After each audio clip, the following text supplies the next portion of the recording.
Hi, I'm Kate with The Productive Teacher. Today I'm going to take you through day 1 of our plural nouns suffix lesson. You can see here that there are 8 different ways to make plural nouns. Today we are only going to focus on that first box that says most words. This is where we add the letter S to a noun to make it a plural noun. Remember, a plural noun means there are more than one of whatever that thing is. In the following days, we will cover each of the rules in the boxes and do lots of review so that students can remember what they learn. In this activity, you'll want students to have either a notebook or a whiteboard to work along with the presentation. I'm going to show a singular noun, and students are going to add the suffix to make the noun plural. Since it's day 1, we are only adding the letter S to these nouns to make them plural. Here's how it works. There we go. The word is actor. Add a suffix to make the word actor plural.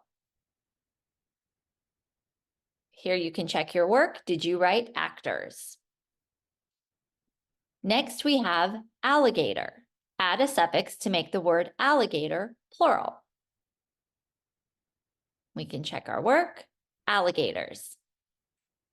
Backyard. Add a suffix to make backyard plural. Backyards. Book. Add a suffix to make book plural.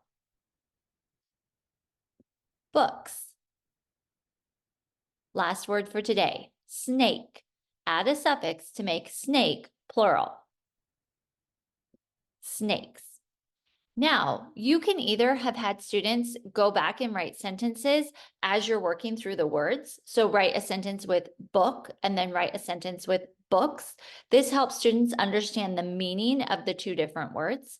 Or you can wait until you've covered all of the words and have students pick 1 or 2 words and write sentences to show the meaning of those words. Either way, we're practicing both spelling and usage of words, which will really help them understand how suffixes change words. This is it for day 1. You will have lots of review in the days to come, so students will get really comfortable with adding the letter S to make plural nouns. If you would like access to this presentation, you can get it on my website for free, or also on my website, you can purchase your own version and get a link to the Canva presentation. Thanks so much for watching today, and I'll see you next time.